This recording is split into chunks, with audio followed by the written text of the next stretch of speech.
and save a whole lot of money and also get that great feeling of having fixed it by yourself. Today we have a Bosch dishwasher that is not melting the soap and not getting the dishes clean. So oftentimes it's due to a problem with the fill valve not letting in enough water. And when you can't get enough water, the dishwasher just doesn't do really good. Here's the fill valve right here. It's really easy to change on this model. One way you can test it is you can put a cup in the upper rack like this one and run it for about 10 minutes. I did that and I found that there was no water in the cup, and also the soap was not getting melted, and the water level should be about to the top of this ring, but it's only about halfway up. So when the computer lets in water, not enough is getting in. It could be due to a worn out fill valve, or the filter in the fill valve might be clogged. So I'm going to unplug it. I'm going to turn off the water underneath the sink by turning to the right clockwise, righty-tighty, as tight as I can get it. And then I'll use a pair of pliers to undo the water line coming to the fill valve. I'm going to open the door almost all the way to give me a little bit more room to work.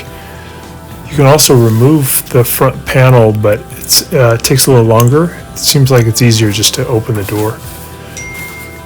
So I'm going to unscrew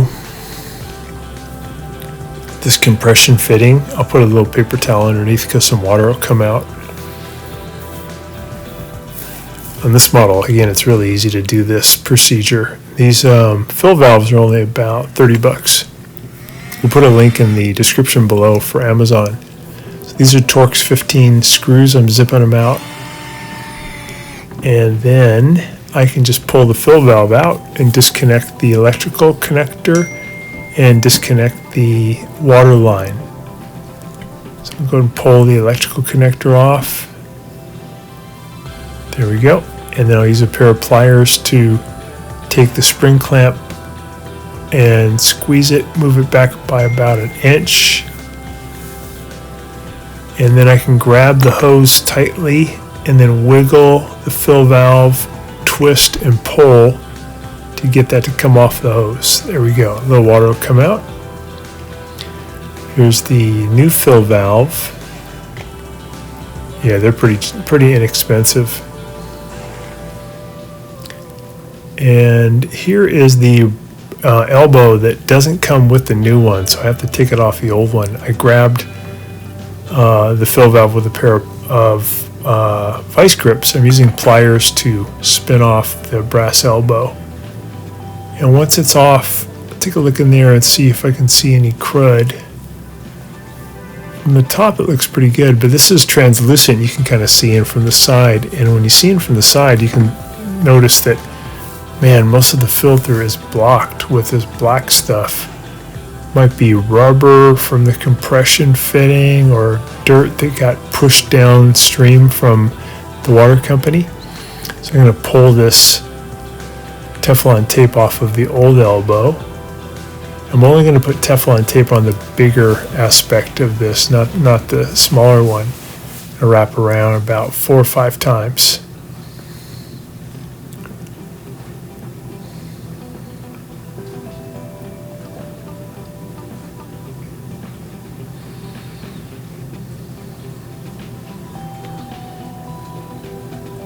Get it nice and tight on the threads, and then I'll feed it in and spin it hand tight. Then I'll grab with the vice grips and I'll spin it so that it lines up the same way it was before, where it's in line with the green solenoid. So they're both pointing the same way. There we go.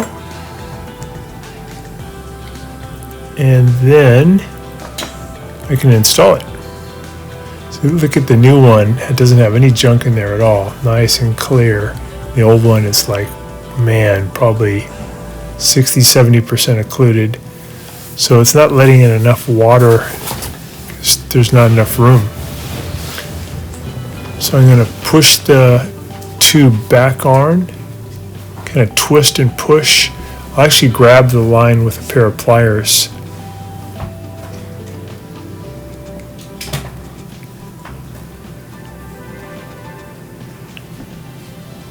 So I gotta get that all the way in as far as it'll go. And then I'll use the pliers to depress the spring clamp and get the spring clamp put back on.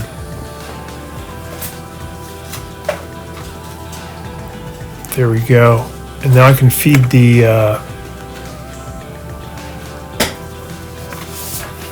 fill valve back through the frame, and then I'll put in the electrical connector. The electrical connector can only fit in one way, so keep playing with it until it feels like it's going to go in, and then push it all the way in as far as it'll go. It'll pretty much click into place.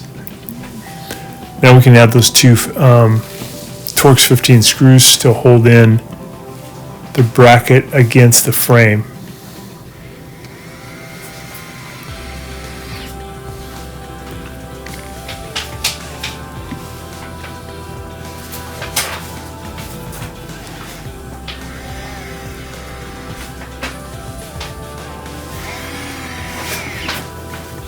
There we go.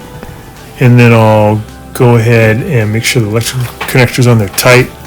Put the compression fitting back on. So I just put the threads in position, and then I'll push in on the line and spin the nut with my left hand to feed it on. I'm going to feed it on, and then I'll use the pliers to get it tight. So go ahead and get this one really tight. This is doesn't have the Teflon tape. It just uses a rubber compression fitting to get a watertight seal. Get that all the way on, and once you have it, you can go ahead and turn the water back on and then plug it in and take it for a test. This is a pretty easy procedure on this machine. So lefty-loosey, you're going to go counterclockwise all the way open as far as it'll go, and that's going to give you the best water pressure, and then we'll plug it in.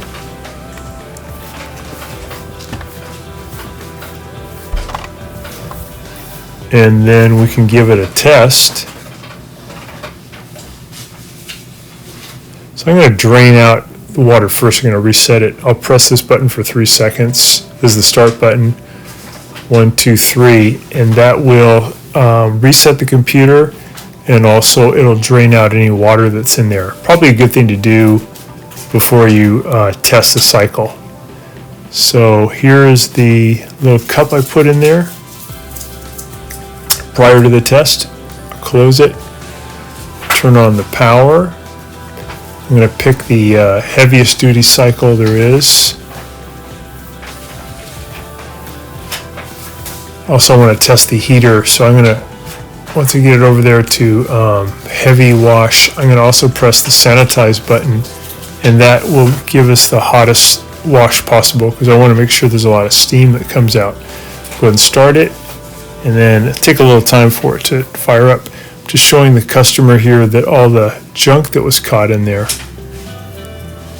Customer had a good point. They said, is this, oh yeah, now we're testing it. We opened it up after 10 minutes, and it's all the way full, and all the soap had been melted, so that totally fixed it. It just needed a new fill valve to allow more water to come in.